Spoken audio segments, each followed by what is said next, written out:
Date 2019 November 3 Time 19 hour 41 minute 07 second. Next message.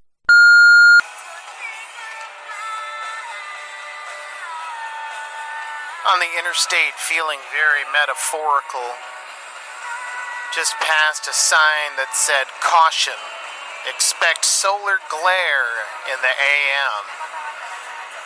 And then a small dog stared at me wistfully out the back window of a passing car. The leaves look like fall when they're still on the trees, and the trees that don't look bare and wintry. We're right on the cusp. I would like to read up on what people claim genuine ghost hunting techniques involve, what kind of equipment they use, and what they say it proves.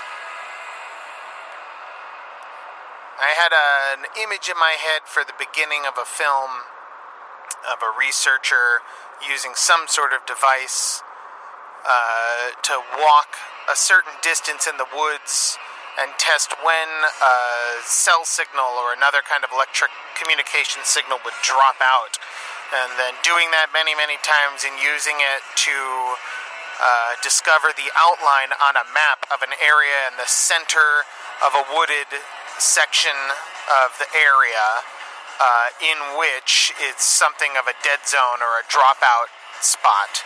And then the film would go from there with some sort of experimental journey into that zone, maybe for scientific purposes, maybe for other purposes unknown at this time.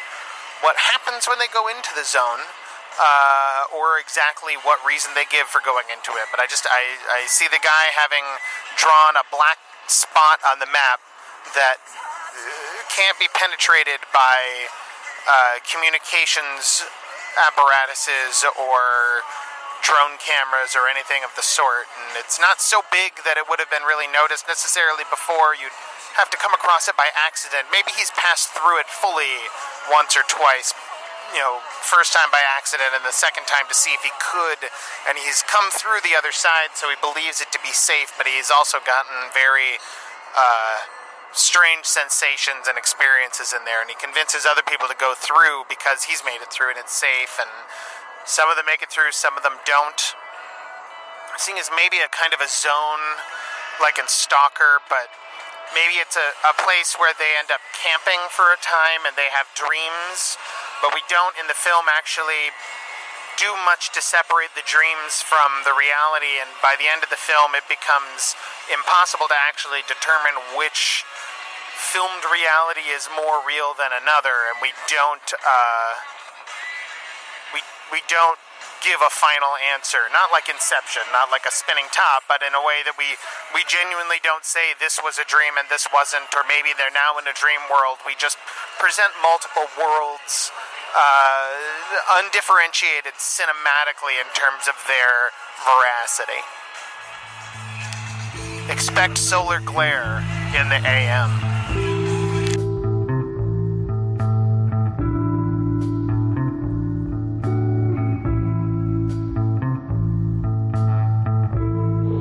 Man's constant groping of things unknown, drawing from the endless reaches of time. Jason. Synesthesia to me is a true definition of the mixing of the senses.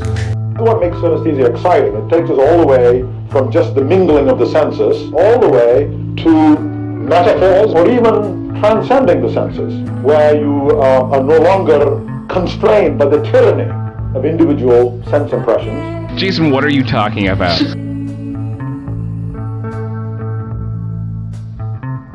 Cinesthesia, a movie podcast featuring Jason Michaelich and Jim Hickox, begins now.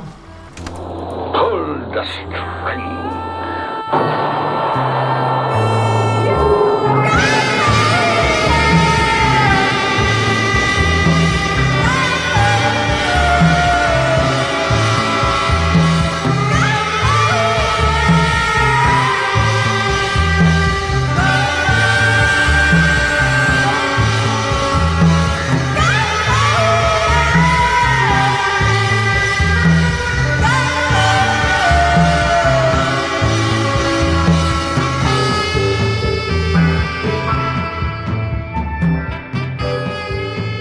Okay. I'm going to go be responsible and go to bed. But I will cut this together as soon as I can and give it to them right bros so that we can have something out before the end of the year. And then, yay. Here's hoping next year is... Or early next year. Who cares? Something else. I don't care. I just want to have one more this year. That's why. That's fair. Okay. That's just what I was feeling. I accept that. I got excited that we got a Halloween one. I was like, if we get to get one more out this year, that'll just feel good. Yeah. And then we'll see what happens next year. Who knows?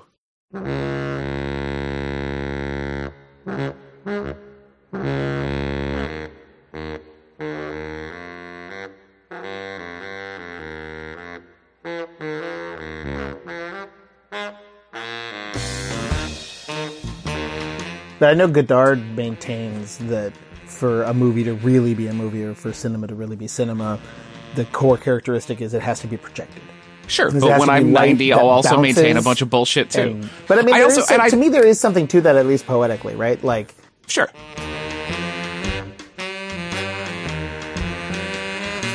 That is another thing that I was thinking about when I was trying to think of, different kind. Once I realized I wanted to talk to you about ghosts, I couldn't help but think about what different kinds of ghosts and different kinds of ghost movies and movies that are ghosts.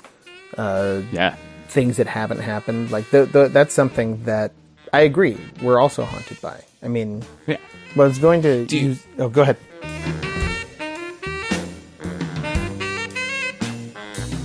Yeah. This is good. I'll just relax like this and just dictate like David Milch lying on the ground.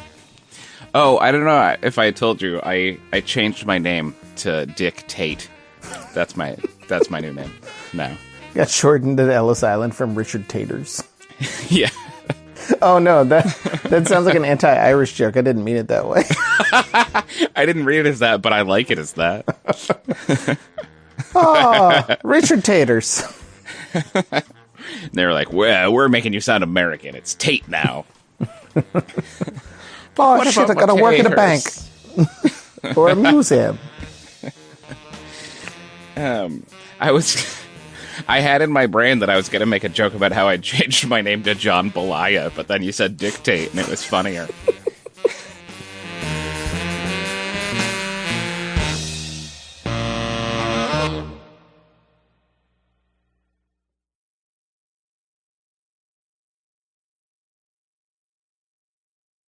I was thinking about hauntings and ghosts, and it occurred to me, ghosts and time I was thinking about, which time is a central essence of film. I would say time is also a central essence of ghosts. Well, it is, except... Well, so I was thinking about this, and I was realizing that, I mean, hauntings are always somebody who's died or some other... I don't know, like emotionally resonant event that's happened in a place, and then people who come to it later are experiencing that again through a haunting. Yeah. But it just occurred to me that conception of hauntings and that conception of ghosts, that they're time-bound in that way, it's sort of an insistence that ghosts conform to the sort of non-quantum macro-physical laws of the universe. Sure. And that, to me, doesn't make... When I actually thought about it, it seems like it doesn't actually make much sense to hold them to that because, if ghosts exist, they're by definition something that is outside of what at least our current understanding of those macro-physical laws can explain. Sure. So they would have to be something else. And so why would they be time-bound? Once a spirit is separated from the physical body, whatever that spirit is, it would no longer be bound to linear time. So hauntings should be able to go in any direction. And you should be able to be as haunted by a future event as by a past event. Sure. And maybe you're not only because you're occupying a conscious mind that's in a body that's moving through time in a linear way. But then I started thinking about it, and we have names for things like that, but we call them things like, visions and omens and portents. Sort of deja vu. Yeah, exactly. So, and I was starting to think, it's like, well, that I feel like certainly a lot of what we think about it in terms of ghosts has to do with our relationship to the past. But if we're really talking about, if what we're really talking about is some sort of call it spiritual or call it, non-traditionally physical connection. Sure. The past has nothing to do with that. The past doesn't exist in that realm. The past is a fiction. The past is an idea that we have based on our perception of time. And so I was trying to think about what would it then look like if you were looking for ghosts with that in mind? Yeah. And then I started thinking about how would you make a movie about that? And I don't know. Here's my pitch, Jason. You don't make a movie, you make a series based on a fake manga that you pretend exists. And it's this. We think about ghosts as being sort of either human spirits or not, but generally we talk about them as sort of reactions to traumas that space has experienced, right? Like if you look at any sort of haunting, there's there was some trauma in that space, whether to humans or to the space, right? So if you think about it like throwing a rock in a pond, right? Those waves don't just go out in one direction; they go out in all of the available directions, which is only one plane. But that doesn't matter for us. If you map that on like a timeline, right? If you think about a trauma, those ghosts appear in this fake manga that we're adapting, in all directions, right? And we're really only capable of experiencing two of those directions. And we really only think about one of those directions because we don't know to look for spatial trauma until after that spatial trauma has happened. Yes. So our protagonists are a team of people who are ghost hunters, but ghost hunters for the cause of identifying large-scale traumas before they happen and trying to circumvent them. Yes. So they look for hauntings and then try to figure out the source of those hauntings and through, in the same way that scientists can now sort of predict when and how large an earthquake will be, those like pre-seismic convolutions. I don't know any science words. Our ghost hunters look for that. They look for these pulses of ghost, of haunting energy, and then they use that to predict when a thing is going to happen, how big that thing will be, and try to avoid it happening. That's my pitch. Yeah, well, and that's definitely part of what I was thinking about. I was trying to find some way to describe it. Ripples is good. Of course, I initially was thinking about concentric circles going outwards, but then that's I think what it is. Always think about in terms of like. But if you're on a line, right, you can only see the line. It's like if you're looking at the side of the top of the water, right? If we had more dimensions to us, we could see the whole circle, but we just can't. Yeah, no, absolutely. No, I was just remembering when I was trying to explain to you my theories of film history, where I was thinking of like a certain film as an epicenter, and then ripples from that go to the past and the future. And it's like, well, I'm just going to be bringing that back again, but for ghosts. Yeah. It is. It's the same thing. But it is. And my initial thought to that pitch was like, well, if you're being haunted by it, is it even possible to prevent it? But then I realized that, of course, we are only seeing it on one plane.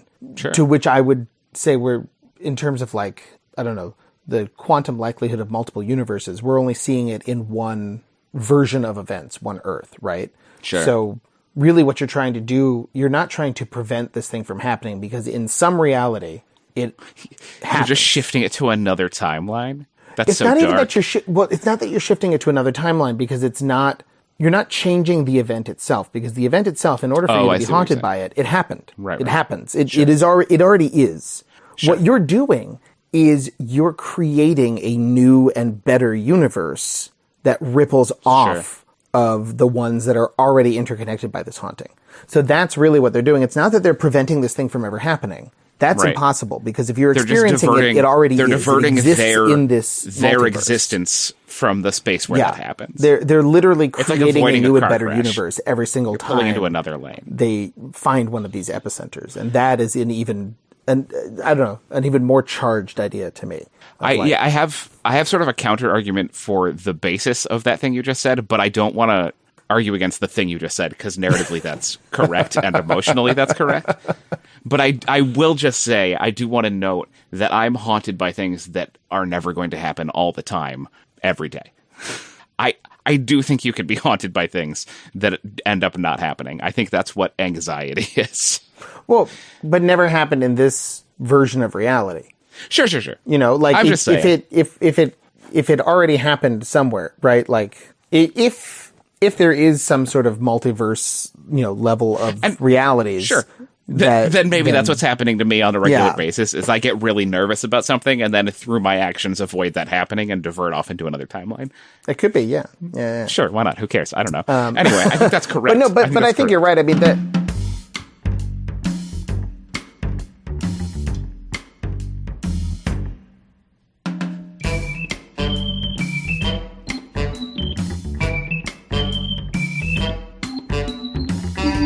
It's not. Oh, absolutely. I can look at a movie on a TV screen, but I'm not really seeing the movie. It's sort of like the technological update of Benjamin's argument about aura and art and mechanical reproduction, right? Sure. I can look at a print of the Mona Lisa, but I'm not looking at the Mona Lisa. Sure. I can have a lot of thoughts about the Mona Lisa looking at that print, but I'm not looking at the Mona Lisa. Sure. And the same as with like cinema, I can have a lot of thoughts about a cinema product that I see on any other kind of screen, but unless it's being bounced off a screen, like I'm getting the reflected light, I'm not really experiencing the movie, right? And on a poetic level, 45% agree with you. Yeah. I mean, it's nothing that I'm going to hold to as like a hard and fast argument, but like, sure, part of my heart is with that. Yeah, no, I agree. Feeling. I would much rather watch a thing projected off of film, right? Yeah. There is an intrinsic, like, legitimate physical connection between you and the space. Yeah. Through that film that you don't get digitally, right? And there's also, I think, just for your eyeballs, it is experientially very different to be looking at a projection versus looking at a thing that's shooting light straight at your head. Yeah. Which sucks.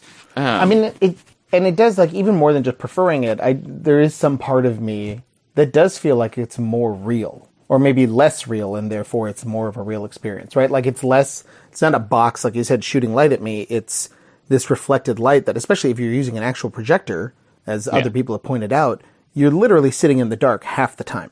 Like pitch black dark half the time because of the way the shutter works. So that is just on a subconscious or on a sensorial level, like that's a completely different experience. Sure. Yeah, I agree with that. Yeah. And it is that I'm reminded... you're talking about like the physical relationship to the light, and I know that one of the things that you and I both like to think about is that sort of metaphysical connection to the actual light that comes from shooting and projecting photochemical film, right? Yeah. Like there's light that bounced off a person that went into a camera and touched some film. Yeah. And then that film is developed in such a way that when light goes through it, it touches that light with that same shape, right? It's like the film's actually capturing a some touch. of the crystals on that original piece of film got so full of that light that bounced off those people in that space that they fucking exploded, and now their physical presence is obstructing the other light from bouncing off the other screen and hitting your eyeballs, right? That's physical. That's real. That's an actual thing that's happened. Yeah. And then it bounces off the screen and touches you. Like that light that is touching that film, and then it's bouncing off and it's touching you in the same way. I mean, that's what it is. It's not, because obviously the light is not a continuity. It's different light. Sure. But But there's a sculptural element in between, right? The physicality there. And and it's like if somebody was like, hey, this was Napoleon's toothbrush, you can like poke the bristles with your fingers and be like, these bristles were on Napoleon's teeth. My favorite historical teeth, you know? Yeah, no, I mean, and I do get that, I get that sense of aura. And I don't, maybe it's just conceptual, but I don't get it from a digital reproduction. No, of course not. It's just that. And there's also... That's more like a machine translating and describing the touch. Yes. In a different way. Absolutely. There's also with film, you get the sort of... There's like a comradeship with previous audiences, right? Where you're like... As you're watching a thing that's projected on film, unless it's like a brand new strip of film, there's like scratches and like things on it, and those things happened while other people were watching the movie, and now you're sharing an experience with all the people who have watched that same strip of film, which with like a digital file is not, right? It's just a different. I mean, it's the same digital file, but it's just it's a machine reading a bunch of information, right? It's like it's not, there isn't a cohesive thing screening to screening. There's just some information somewhere, and that's not exciting for me. I do get excited when I see those. I hesitate. I call them flaws, but with all my love. That I'm not actually denigrating them. Those flaws in the image when I see them captured on a digital format, when they haven't been cleaned up. Yeah. I wrote an essay once about the Lady Eve. Well, it was about a number of different films, but one of the examples I was using of this phenomenon comes from the first Criterion Collection DVD of the Lady Eve. I haven't seen their later one. I don't know if they found a different print or cleaned it up or whatever.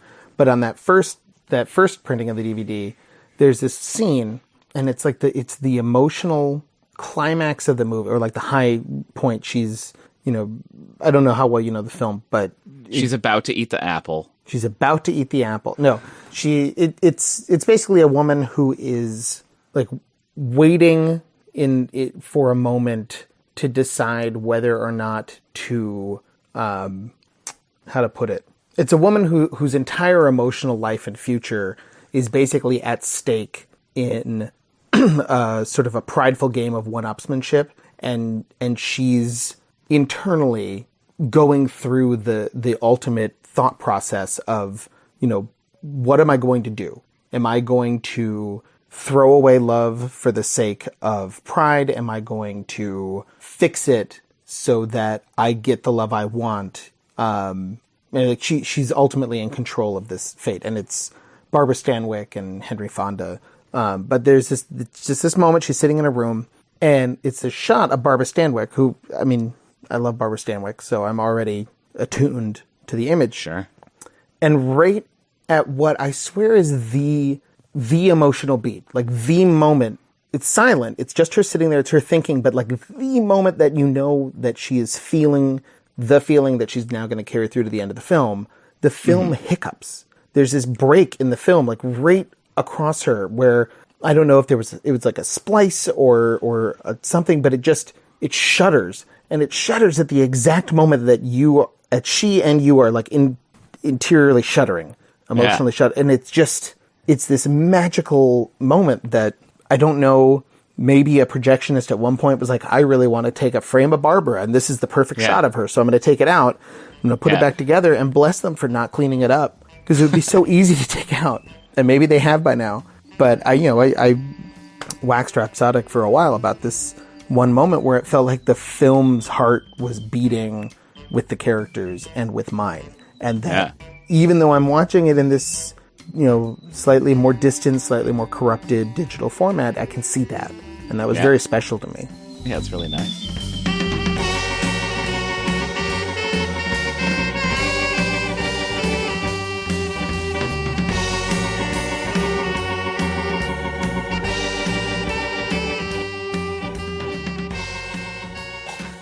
Some of my favorite movies from my youth are ghosts. And I talk about this a little bit when it doesn't matter when I talk about it. All the time. Which is... because it's the experience of catching these ghosts has been erased from the world. But it used to be that images and sounds were just being shot out through analog waves through the air constantly all the time. So you could tune into them with your television, but you could also half tune into other ones that you weren't supposed to be getting with your television. And sometimes late at night you could tune in and get things that were movies, but never see them clearly, and usually not see them begin or end.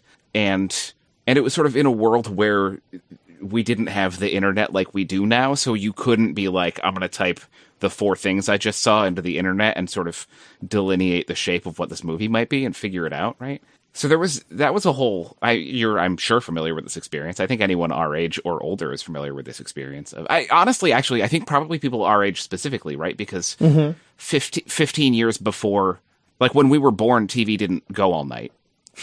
Right. And then by the time we were 20, TV, there was like, you could just find out what you were watching very easily. And then by the time we were 30, analog TV was gone, right? There is only digital now.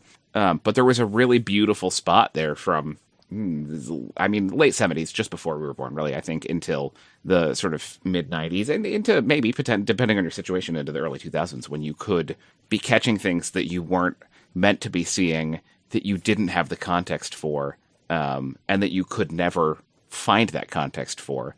And for me, that's the best kind of media. Yeah. Oh, yeah. Is those ghosts.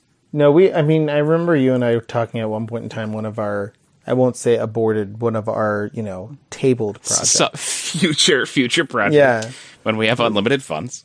Was to try to recreate some semblance of that experience. I think the version we settled on was, or one of the versions we had strong feelings for, was creating a website that when you went to it, all it did was automatically open a video player and pick up a stream that we would be creating and sending out, but that stream would be just full of fragments of different things that maybe the whole thing doesn't even exist, but we would have to have enough of it so that it wouldn't be on any sort of perceptible loop. Yeah. We'd have to have chunks of things in, like, I don't know, anywhere from 5 seconds to 15 minutes, all as discrete chunks, and have some things set up where they were randomly assembled together, or not randomly, but in large enough, segments that it was. Yeah, like many hours, repeated. and then maybe we swap it out every week or something. Exactly. Loop is. I also, I have continued to chew on this for the last several years, and I think maybe we talked about this idea of it being sort of a thing that would, I don't know. This is a foolable system, but I think it's worth putting in anyway, where it would check your system clock, Yes. And it would only show you video if it was between 11 p.m. and 4 a.m. or something, and otherwise it would just be like a picture of an off television. Yes. There was a traveling show, maybe it still exists, that had like a real edgy name, and that in all of its promotions, it looked like it was taking a bunch of short films and re-editing them in a really sort of cocaine-y way. That's sort of how they promoted it. And then I went and saw it, and it turned out it was just a traveling shorts film screening, which was fine. They had some good shorts, but it was just a bunch of shorts. Yeah. And I really thought they were doing something with them. You really thought they had pants? Yeah. I thought they had full pants, but they were, the ones that zip off at the knees. But I was like, I think what I want really is the sort of the heroin version to the cocaine version of what I thought they were doing, right? Like what I want is to get a bunch of people to give me films that I can take bits from, or parts that didn't make it into films, or things they shot that just and never turned into a film. And I want to take them and re-edit them, and I want to slow them down, and I want to put some effects on them, and I want to turn that into the screening, right? I think about that all the time. You're getting old, Jim. You want to slow things down? I know. That's not the Jim I know. That's not the Jim who I spoke to 2 a.m. about taking different songs and speeding them up by 1.75% just to make sure that they sounded good. The Beach Boys really sound better at double speed. I mean, everything is better faster, but you gotta branch out sometimes. No, I would love that. You know what I think was an influence on it, honestly? Do you remember Jam, the weirdo British sketch show, the like super dark early 2000s? Yes. Where they would they'd take a comedy conceit. The one that I remember offhand is the one. I remember some that are truly dark, but there are some that are. There's one where it's like a woman who's cleaning a guy's apartment, but she's just using a vacuum cleaner that's like 3 inches tall. And he's on the phone telling someone that she cleans his apartment, but it takes her like 3 days, and he really wants her to stop. And he's like trying to convince her to use a regular size vacuum, and she won't do it. It takes that, which is like a funny sketch comedy conceit, and it turns it into like a 4-minute really dry sketch, right? The Chris Marker, who did that, also had a version called Jam with like 9 A's, where he would take those sketches and slow them down and put like early 2000s stuttery digital effects on them. And it was just the same show, but slower, which I love. And I think that was maybe one of my influences with that idea, was I love the idea of just, I don't know, really dragging that stuff out. Yeah. Oh, yeah. Yeah. I feel like the jam was for something that I've only seen tops 10 minutes of that you've shown me in different portions. The jam has had an outsized influence on the way I think about stuff. Yeah. I just remember that one sketch you showed me about the guy jumping out a window. Oh my God. And he wanted to kill himself, but he couldn't jump off a 30-story window, so he jumped out of a first floor window or second floor window 30 times. Yeah. It's just another guy sitting, watching and describing the whole thing. And he's like, and after the 15th jump, he was staggering back. And he kept going.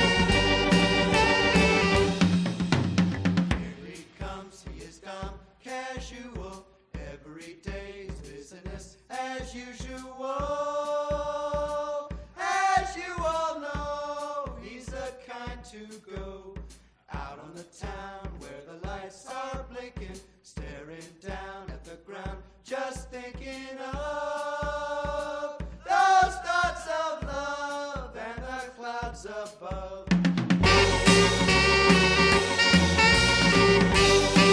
Do you have any ghosts of movies that haunt you? Yeah, a whole bunch of them. I have a ghost of a movie. Actually, I have the ghost of the movie on tape. That first film I tried to make for my to try to officially join the film department at our college. I shot all of it. Okay. And when I got the film back, I had shot 80% of it through the emulsion. So good. And it looked wild. It was my first time shooting color film, and it was just blazes of color all over the place. And you could make out some of the images, and it was just very, very fascinating. But I couldn't make the movie that I wanted to make. I had crafted a narrative, and it needed certain images to. Yeah, I went to shoot one movie, and I ended up shooting another one that I'd never even thought of. Yeah. And that first movie died. Yeah. And what I ended up with was the ghost of that first movie. And at first I didn't know what to do with it. I just went to my committee and I was like, here's the first part of the movie. It came back right. I edited it. Here it is. I don't know what to do with the rest of this. And so I guess I'm just out of luck. And I remember one of them telling me, like, just make something out of it. Don't worry about what you were going to make. Perfectionism is a disease. You have this thing here. So I went back and just for myself, not for them, because that was done. I had to make something else, and try again later. But just for my own self, I was like, okay, I'll make something out of this. So I cut together just a different kind of film out of those images. And it's not good, but it exists. And it's the ghost of a movie that never was. Yeah. So I'm haunted by that movie for sure.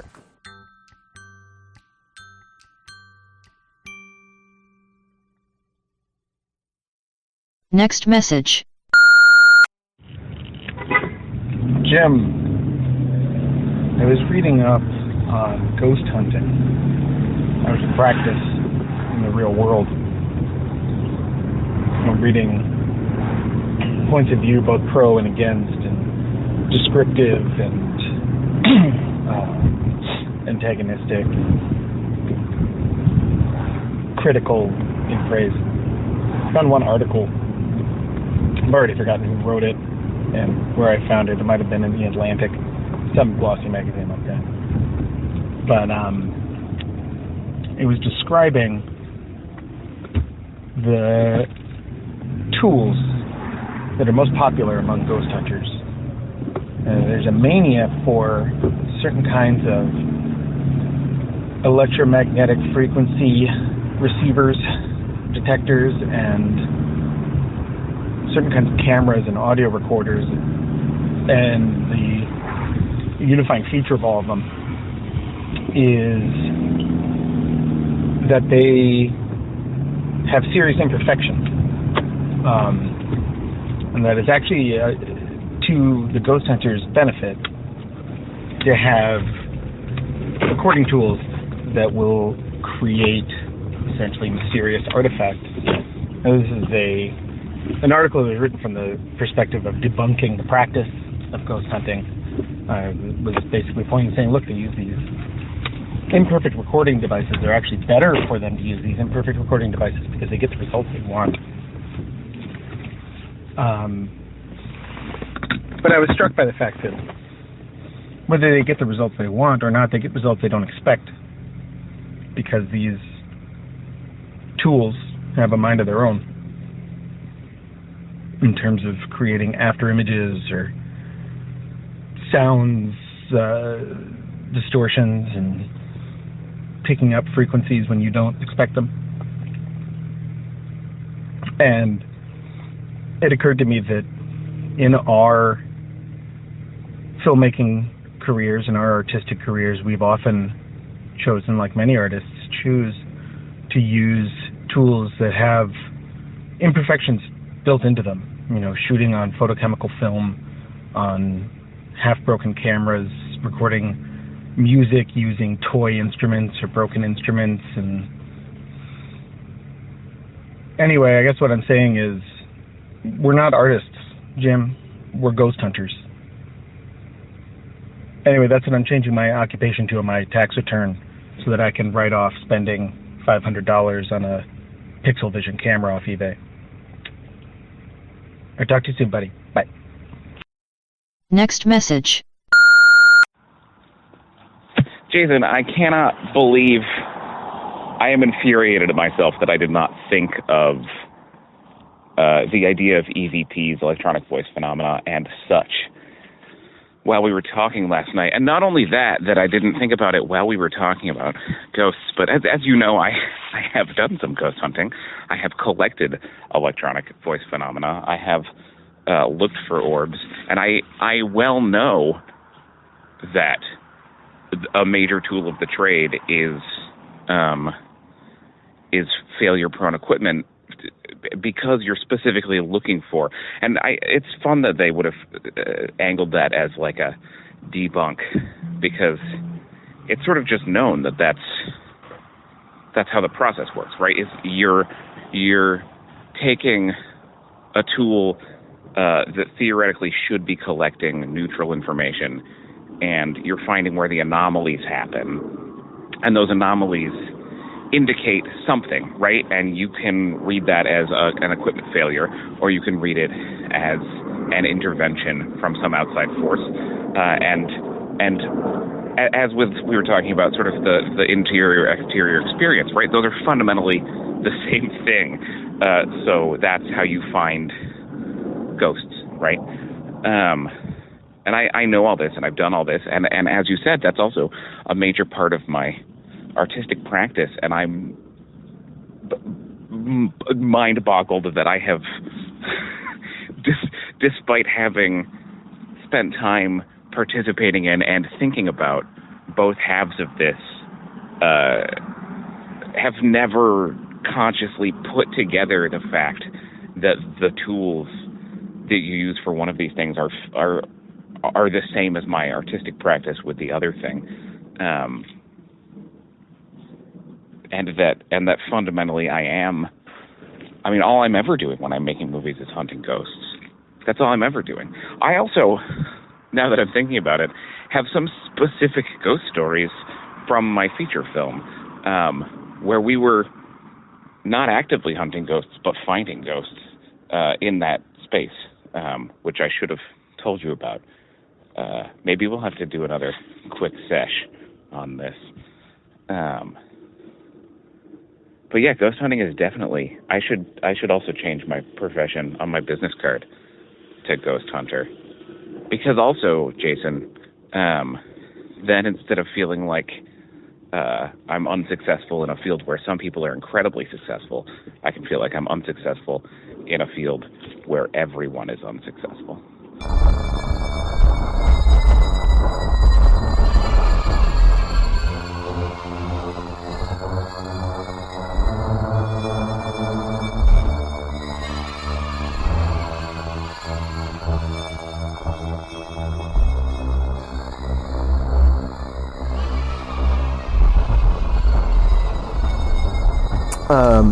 One of the things that I think influenced my thinking in terms of wanting to make things that seem like they're assembled from unfinished bits.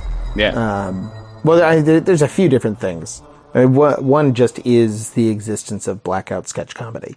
Because that's always been one of my favorite things about even a show like Monty Python, where something would just cut off and just move on to the next thing. And I remember when I was young listening to early Frank Zappa records and the Mothers of Invention, where it would be like, this song is 16 seconds long, and it just, consists of a weird guitar sound and somebody saying, Daddy, and then a burp. And then it goes into the next song, and it has a whole structure, except the structure changes midway through, and it becomes a different song. And then there's another song where they're just hitting, like, bike bells or whatever. It's like, whoa, what? You just get this whiplash.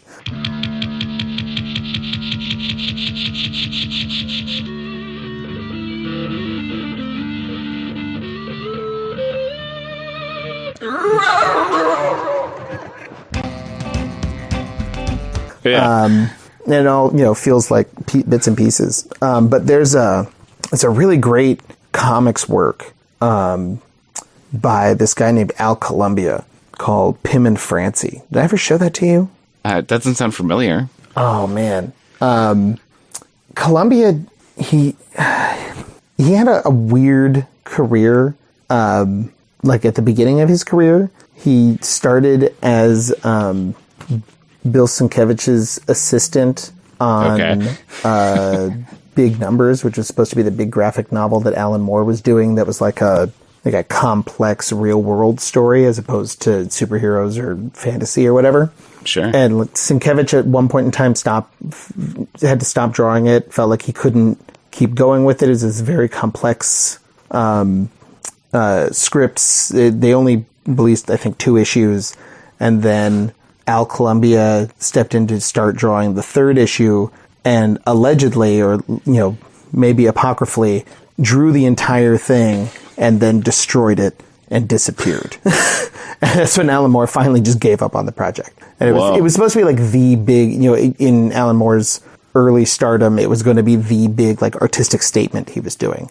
And he put like a lot of his own money into it and all that. So it's like a whole saga. So like that's Al Columbia at the beginning. And then he started showing up in anthology magazines doing these very strange, dark, surreal strips that would have these visual qualities that looked almost like Max Fleischer cartoons. But the real weird, or Dave Fleischer, like the real weird Fleischer cartoons, like like Bimbo's Initiation, or like the Betty Boop Freak Out stuff with Cab Calloway.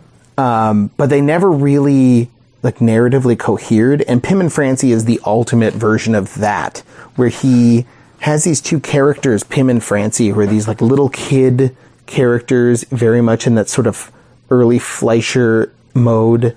And the book has no clear, discernible narrative. Instead, it's all what it looks like is it looks like somebody made an art book out of stills and cells and sketches from an entire history of these characters, like starring in cartoons, but just the fragments that are left after like a building caught on fire. And so they're like, all right, here's everything that's left of Pim and Francie. And you're going through it. It's like, oh, these drawings are amazing. Wait, is Pim gutting Francie with a fish hook? Like, are they roasting their neighbor over a spit in that picture? But like, then they're just like frolicking. It's like, so there are these eruptions of really dark violence, but all in that same tone, and all just sort of disconnected but fully connected. Like, it doesn't feel like a collection, really. It feels like a work, but as you're going through it, your mind can't really connect. So that's one of the things that I think that book haunts me in many ways. Sure. But I've always loved that kind of idea of creating a world and then not feeling like you have to fully flesh out that world. Feeling like you've created that world and then you're going to just deliver glimpses. Yeah.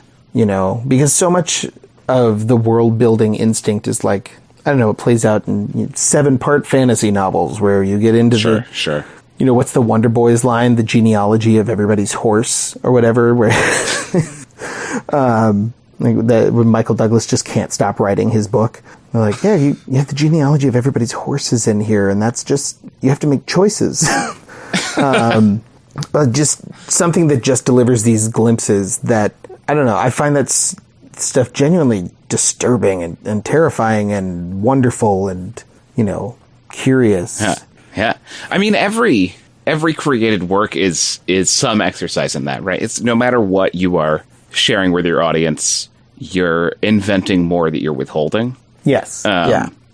And so it's interesting to take, there's like a very brick wall way, like there's a very flat version of the way that we expect that to be done that most work conforms to, right? Where you're like, I'm building all of this world, but I'm sharing with you the part that is this discrete story. Yeah. And it's interesting to be like, I'm going to take the window that I'm showing to you, and I'm going to take the story, and I'm going to stretch it out in a different direction, right? The window I'm giving you is a different shape into this world than the shape of a window that you're used to seeing.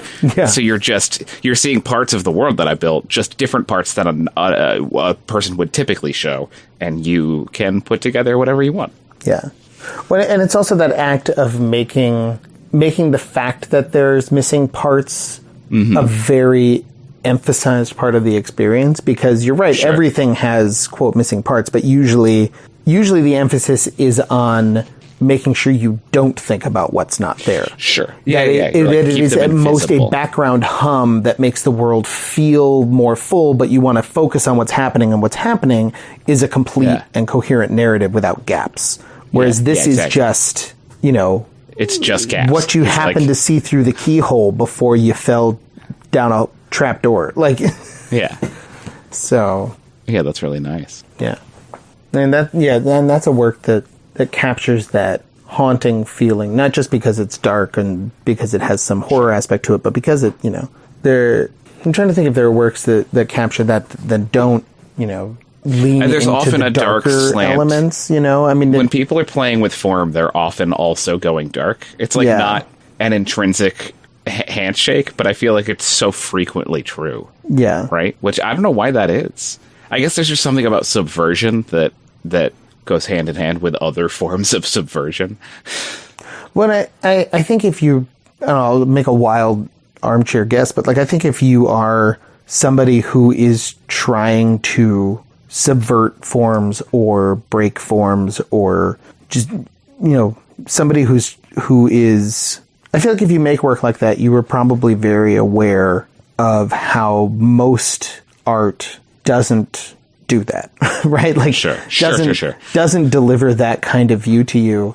And when you're somebody who wants to create a work that upsets form in that way, you're probably also somebody who feels, and I guess I'm probably just describing myself, but who feels a sort of persistent discomfort with the way the world is usually organized narratively. Yeah, I think that probably makes sense. You feel like it's hiding something, or you feel like it's not correct in some way.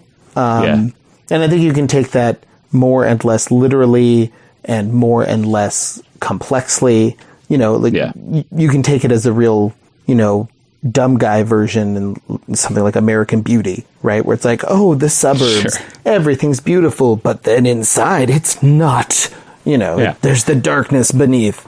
And so you could do that, like I said, with a sort of genuine dumb guy brio, or you can do it with the sort of arch camp of a David Lynch, who's basically doing the same thing in Blue Velvet. Yeah, Blue Velvet is the same thing as such a different direction that, and that's also maybe also the example of David Lynch is playing in some ways with the form of presentation, right? Sure. He's making you uncomfortable moving through the narrative space, as opposed to just showing you in a normal narrative sense, here's what you think is there, here's what's really there, that kind of bullshit. So on one end you have that, but on the other hand you do have just this sense that the way the world is usually presented to me is missing something. And no matter what that is, that's a dark feeling that something's wrong. Something there. Yeah, something is amiss. Yeah. There's something rotten in Denmark is, the beginning of the play. And then that's the sensation for the whole thing. Yeah. I'm going to run to the bathroom. I'll be right back. Okay.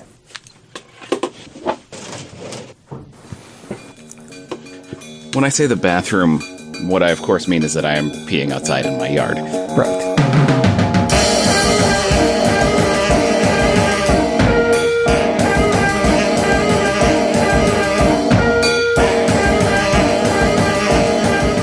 So I remembered why I initially was thinking about ghosts. Yeah. And it's because Gus has gotten really into Ghostbusters. Oh, yeah. And we've been watching a lot of he hasn't seen the movie, but we've been watching a lot of the cartoon. I would argue, Jason, I don't know if this is the common agreed upon thing, but I would argue that for me at least, the real Ghostbusters cartoon is more of the seminal text than the original. Certainly in terms of my life, like from my childhood. Yeah. I feel like anyone who was the target audience for the original movie probably feels that way. But maybe I'm wrong. I don't know. Well, I mean, you're talking about a 4-quadrant hit, so I don't know how much you can talk about the target audience. The target audience ended up being everybody. Sure, I suppose that's true. But it's definitely... I mean, the cartoon is great. Like, it definitely has been holding up watching with him. I've been impressed. But it did have me thinking about it had me thinking about conceptually, like, what busting ghosts even would be.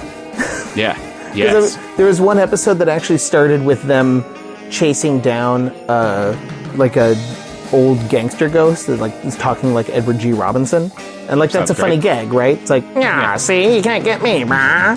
But then they actually call him a 2-bit dead hood. And it made me think for a second, it's like, wait, that means that was a person. And this is their eternal spirit. And your job is to trap it in a metal box. Yeah. Yeah, like, just keep it in a giant metal box in, Brooklyn or somewhere forever. Like, I'd already resigned myself long ago to the fact that original movie, as much as I love it, is one of the most reactionary texts that's possible to read, right? Because it's literally about guys who are in the public sector doing research, who decide that what they really have to do is go into the private sector in order to create their own small business and make money.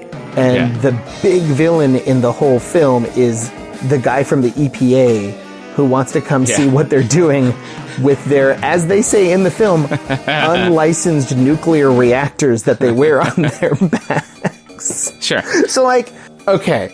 But I hadn't taken that extra step to be like, just on an even deeper conceptual level, like, you're trapping immortal souls. Yeah. Like, you're the devil. Literally. Yeah, it's true. Except they're not even giving you something good while you're alive like the devil would. Yeah. You know? Like, the devil would at least make you really good at playing the fiddle or something. Guitar. Yeah. It's like all make you of the king of these the blues.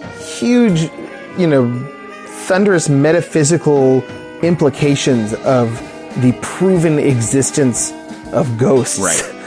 Right? And the instinct is like, cool, let's catch them and put them in a box. Like, what? I feel like in the movie, and if I remember, it's been a while, even more so in the cartoon, they're not really, they don't look like dead people, right? No, they look like I can picture boogans. Slimer, obviously, who's, he's just like a thing with arms. But I remember in the cartoon, right, they're like specifically, like, some of them have one big eyeball, and some of them have, like, 9 arms. They're all, like, crazy things. So it's interesting that they would specifically be like, oh yeah, this is a dead old gangster. Yeah, well, it is sometimes and sometimes it isn't. There was also another really, let's say, medium uncomfortable episode where they went to New Orleans. I remembered this one in its, like, major arc because they go down to New Orleans and have to bust an old jazz man's ghost.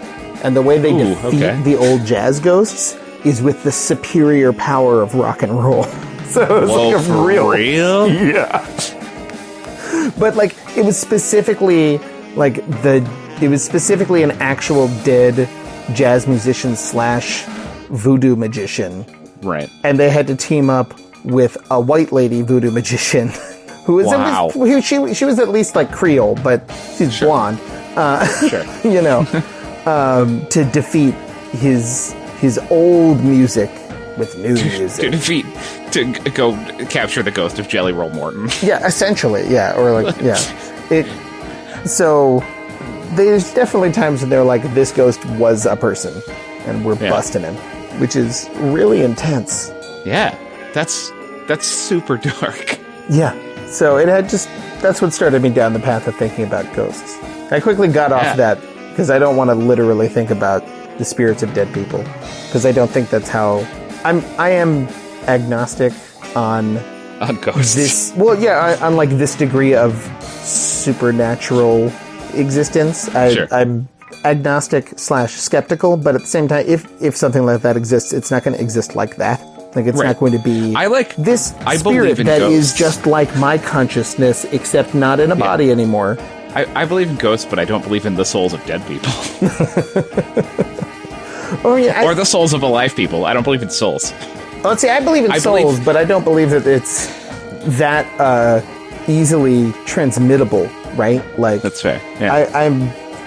If our science can discover the soul, it's going to be somewhere in like the quantum entanglement of electrons that run through the connections in your brain, right? And like so much of what makes up our personality is in the actual physical manifestation of our brain and our bodies. Yeah. So whatever it is that would separate after death, it wouldn't keep any of those characteristics. You know, it would transmigrate probably, if you want my actual like blue sky ballpark guess, it probably transmigrates across universes into other brains. And that's what people take to be past experiences, is quantum entanglement across universes and time of pieces of electrons that make up the synapses in your brain that is the stuff of consciousness that we don't understand yet. I like that. I like your version of souls. Yeah. But yeah, it's not just going to be me, but goopy. Right, yeah. You know? That's not a thing. I mean, the first ghost conversely, like, I think there is a thing we call ghosts. I don't think it's dead people. Well, what do you think it is? I mean, we talked about some movies that are ghosts. Who knows, dude? I don't know, man. I'm just asking for your thoughts. I got no idea. I mean, I think there are, anomalies. I think that there are larger things at play than we can understand. I have not dedicated the brain space, nor do I think I would come up with an answer that's worth having if I did dedicate the brain space to thinking about like what that might actually be, right? Yeah. But I do think there are anomalies, right? I think there are, and like, I think it makes sense that sometimes they are related to spaces of trauma, right? And I think I think part of any experience that you're having is you having that experience. That's the cagiest thing I've ever said. Which we can apply back to movies, right? Yeah, that's the John Cagiest thing I've ever said. Is that when you're listening to the silence, what you're hearing is the other people in the audience also listening to the silence. I was hearing it in Nicolas Cage's voice. Oh yeah, it's if you just sew a piece of obsidian into your jacket, then you can convince yourself that you're having the experience. And that's how the experience emanates out of you onto the film. Yeah. No, I mean, it's I think we've talked about this idea before. I'm pulling this. There's a quote that is a more succinct version of this idea than I have ever been able to say. That comes from maybe Art is Experience. Maybe I think it's from that. I think it's from John Dewey, where he's like, and I'm sure I said this to you. I've probably said this in an episode before. That the poem isn't the words on the page. The poem is the experience that you go through as you read the words from the page, right? And that you can extrapolate that out to movies, obviously, also, right? That like the thing on the screen isn't a movie. The thing that you're feeling inside of your body brain while you're in that space is the movie. And I think that that's true of life also, right? Like everything you're experiencing isn't just a thing that's out there. This is all. Oh, I don't remember the word. What's that word that's just talks about how experience works? I don't remember. It doesn't matter. But it's I think anytime you're experiencing a ghost, part of that experience is coming out of you, right? Yeah. So it makes sense that it would be a thing that is in a space that you feel like there is a reason for there to be a haunting there, right? Yeah. When I don't think that, I think that the sort of materialist, scientistic, as opposed to scientific, scientastic way of reacting to that would be like, well, that just means that it's in your head. But I don't think that's that's not what I'm saying. No, I know it's not. I'm saying that the imaginary person that I just, the version of Richard Dawkins I just made up who's talking to you about it. Old Dickie Rockin'. After he says Richard Taters. something horrible about black people and women, will tell you that, that's just a figment of your, physical brain, and it doesn't mean anything. And to me, that in and of itself is a meaningless objection. Yeah. Yeah. Because all the words that he's saying to you are also a figment of your physical brain. Exactly. Ontological, and you're a figment that's what of I was his thinking. physical This brain. gets into like ontological arguments, right? Where we're like, do things even exist unless they're being perceived? Does fake Richard Dawkins actually exist, or is he just a thing that we've come up with and are talking about? And if you're talking about him, then am I thinking about him in my head, or am I just hearing your words? Who cares? Well, that ghost is as real as fake Richard Dawkins.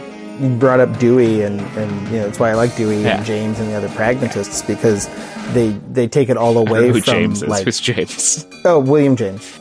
I don't know who that is. Okay. I've read. Here's the thing about my understanding of theory is that I never took any classes that were academic in any form at all. So I've only read books that either you have recommended to me, or that I've found through other friends, or that I think are fun. I feel like that's a better way to. So I only know John Dewey because one of my exes went to a school where the whole school was based on his teachings, and I was like, I'll read some John Dewey, and I think I read a different thing first, and then he got me so ramped up, I went out and bought Artist Experience, and I read it, and I was like, this is so... It makes me want to smash Windows, that book. Yeah.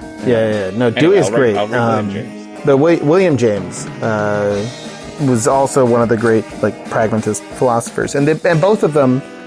the only reason I was bringing both of them is that they both decenter ontology. They decenter knowing what actually is, answering that question, because it doesn't matter. Your experience of it, the question doesn't become, is it true? The question is, does it work? That's why it's called pragmatism. And then that gets debased and turned into an excuse to never do anything good, by this country forever. We're pragmatic. That means we just have to do exactly what's already happening. It's like, no. Sure. That's not what they're talking about.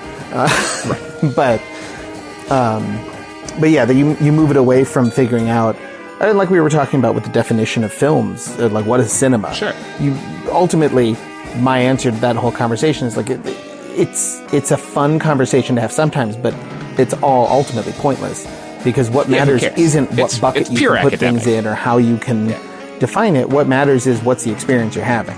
Of course. And what does it do for you? What does it do to you? What do you do in response to it? And it's all about motion. You don't stop and classify things, you just keep moving. Yeah.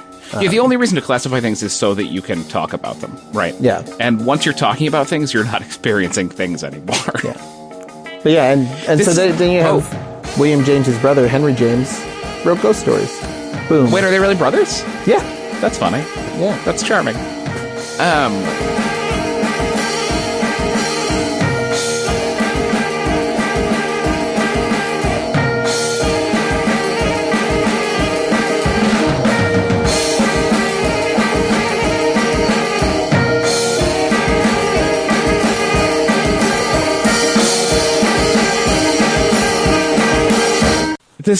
The last thing that I had written down that I want to talk about is a pretty off-topic thing, but it sort of ties into that it ties into my sort of, I guess this is all pragmatist, but I would say, I've always labeled all of my work and thinkings as dumb, as it's sort of, in fancy script, as just an adjective. Sometimes people are like, "Don't say that," and I'm like, "No.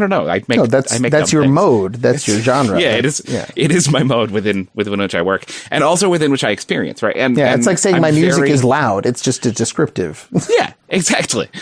And part of that is I very sort of broadly, and obviously when I'm teaching film studies classes, as they have me doing currently, we talk about various ways of interpreting movies, but mostly I'm stop trying to do that. Just watch the movie and feel the things that happen inside of you chemically. And And just as an example, I just thought this was funny. I thought you would be charmed by it. What I made all my students write, because the department looked at my syllabus and was like, you're not making these students do anything that you're supposed to make them do. You have to have them do a test, and they have to write one paper. So this semester I made them all write one paper, and then I gave them the dumbest test. But their paper, I was just like, pick a movie off this list. And I sent them a list of movies I think are good. And I was like, write, some pages on it. And one of them picked F for Fake. And she emailed me partway through while she was like prepping the paper. And she was like, hey, I just had a question. I watched the movie. She really liked it. Obviously, it's great. And she was like, there's one of, I don't know how much I have to say in case anyone hasn't seen the movie, but it's an Orson Welles documentary about a guy and another guy. And they're both forgers. And the second guy happenstantially owned a monkey. And she was like, there's a bunch of shots where it just cuts to, it's the same shot, I think. It just keeps cutting back to this one shot of the guy's monkey hanging out underneath a lamp. Why do you think he's doing that? And I was like, bang out email, send. I was like, oh, because it's funny that he owned a monkey. Bang. And then like a minute later, I was like, wait, hold on. No, also like, I'm sure there's like, you could say he's a forger, so he's making a monkey out of people, or like, there's like things you can do with that. But like, really, it's funny. The guy had a monkey. Yeah. It's funny to have a shot of a monkey. Who cares? Yeah. Sorry, I'm a bad teacher, everybody. It would be the same thing. I would ask them, like, why did you notice it? Yeah, right. What made it stand out? What made it stand out? Yeah. You're like, ha ha ha, monkey. No, I think that's a good story. I like that story. I shot a documentary and we did an interview with a woman who was sort of the centerpiece of the documentary, but she's mostly not in the movie. I mean, ultimately, most of the things that I shot are not in the movie, including anything about her. But she was, as we were shooting, intended to be the centerpiece of the movie. And when we went to interview her, I shot a little bit of the interview with her, but then she had a cute little dog. And so I just shot like minutes of the dog sitting in a chair. Why? It had nothing to do with anything, but it was cute and it was funny. She had a floppy little dog, Yeah. I was like, let's put in a lot of this floppy little dog. Yeah, exactly. It's there, and then you present it to somebody else, and then it does something to them. It's not. Yeah, exactly. You get what moves you. Yeah, like you can intellectualize about it if you want to, and I enjoy intellectualizing. But sure, and I think intellectualizing is fun, and I think it can serve purposes. Right? I think it makes sense to, especially like I approach everything sort of from a pragmatic angle, where like if you're like planning on making a movie and you're like, these movies are inspiring me, then like sometimes you have to go through those movies that inspire you and figure out why, and see what you can steal from them, right? Yeah. Or like if you just think academic discussion is fun, then great, like interpret things, right? Then break things down and figure them out, because it can be like putting a puzzle together. But I think that is not the experience of watching a movie, right? I think if you're going to watch a movie, I don't know. I also don't think it's the experience of it hit you in the face. Most artists making art, sure, and making a movie. Like I much prefer, what I always am striving to do is not to interpret, but to experience, and then somehow transmit that experience. And it comes out, like you ultimately comes out to some degree as some kind of interpretation, but I really don't even like the word interpretation, because I'm not trying to translate the movie. I'm not trying to say, here's what it's really saying. I'm trying to capture what the experience is of being in it. And then I can talk about like, why that's what was precious meaningful. To me. Like I want to describe what is meaningful and what is interesting about it. I don't want to interpret it, because you do interpret it, you just destroy it. Go read Susan Sontag Against Interpretation. It's it's that's the Bible. It is the Bible. Yeah. What's the last line? She has what we need. The whole thing's against the sort of academic an erotics of film. Not some other big fancy word. Ontology. It's not ontology. It's something like that. Yeah, whatever. Epistemology, maybe? Yeah, something like that. A theory, I don't know.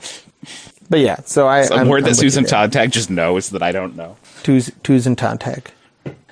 I bet she's looked at so many more words than I have. Well, she's dead now. Okay. So she's... I bet before she died, she had looked at more words than I currently have looked at. She died from words. She OD'd on words. That's what I heard. Yeah. They call it tagging. They call it tagging out. You look at so many words that your brain stops. Jesus Christ. Next message. Jim, I just wanted to call you real quick to share a piece of, I guess we'll call it serendipity. I was staying with my family over the holidays and editing our belated, hopefully soon to be released, holiday season New Year's Cinesthesia episode, all about, well, ghosts. And right in the middle of editing, going back and forth in my dad's house, I happened upon a comic that I'd never seen before. I didn't write down anything about it, so I don't remember who made it or where it was printed, but it was a comic called Ghostland. It was clearly small print run, printed on a risograph printer, these beautiful fading pastel colors. Risograph printer is like a home printing device that prints beautiful comics that then over time fade because it's not a fully permanent process. And the comic was it took me a minute to realize what it was after looking at it, but it was a remix comic essentially that had taken an old issue or multiple issues of Casper the Friendly Ghost and removed all the figures, all the ghosts, and just left the backgrounds and the settings, the trees and the houses and the rooms and the ghostland. And it was empty, but it was haunted by your memories of what these iconic cartoon ghosts looked like. And it was special to be cutting the episode together and then just have this thing appear. I just wanted to tell you about it. Happy New Year, buddy. Next message.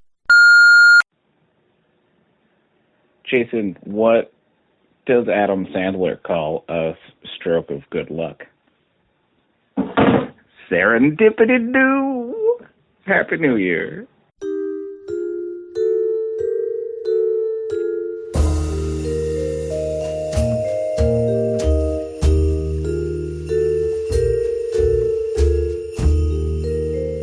All right, I should pull into the station here. What's the last things I want to... Oh! I should describe one other Ghostbusters episode. Please. That is in here. This one I'd kind of forgotten existed, but there is an episode where the Ghostbusters get lost in a snowy blizzard, and they end up in this weird little town that looks old, and this old man is being tormented by 3 ghosts, and they bust them and then take off. But it turns out that old man was Scrooge, and those are the ghosts of Christmas past, present, and future. Okay. And so then they go back through the blizzard and go back home, and it turns out that Christmas doesn't exist anymore, and everybody's all grumpy. And they're like, oh no, we busted the ghosts of Christmas. We have to go back and teach Scrooge the meaning of Christmas. It's very strange. Because is it positing that the Ghostbusters exist in a Charles Dickens-based world, or is it positing that the story of Scrooge is a real history story that happened in our world, or is it some muddier thing than that? So I'm trying to remember exactly what because they're always throwing out these little lines that are technically we'll explain it, but who knows? So it's either that I think what they say is that the story must have been based on a real event, and they just happened upon a time vortex that is, I guess, stable because they get to go back through it. So they go through the time vortex and bust the ghosts before they can soften Scrooge's heart. And then Scrooge goes on, feeling victorious from that, goes on to defeat Christmas. Again, fundamentally positive ghosts, right? This is just cementing the idea that some ghosts in this universe are not horrible monsters. Yeah. And they're just collecting them up anyway with no discretion. Yeah, so they bust them, trap them, put them back in their, containment box, and then they're like, "Oh no, what did we do? We killed Christmas."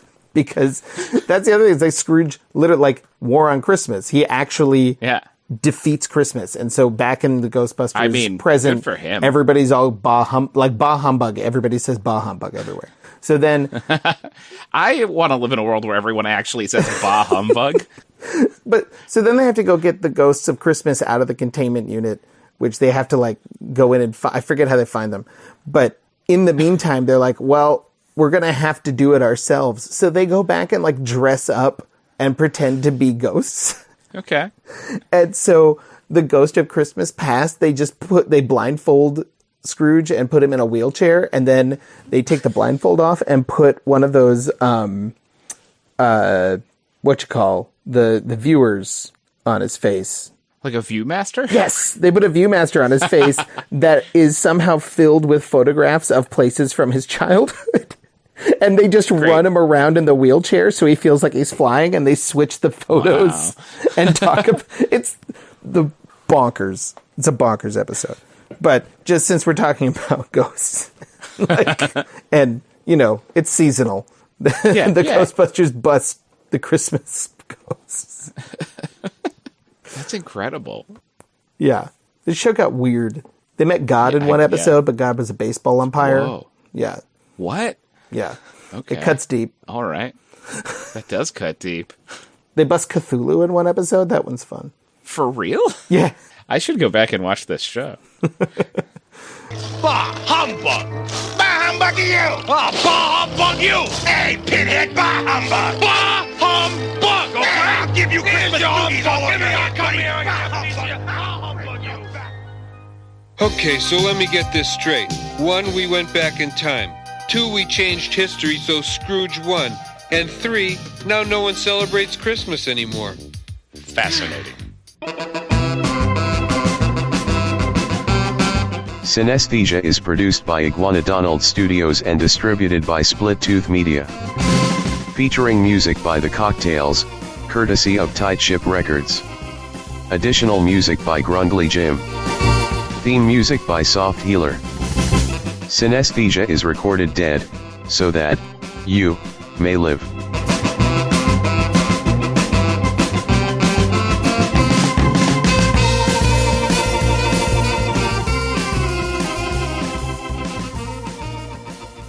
Me but goopy. Cinesthesia.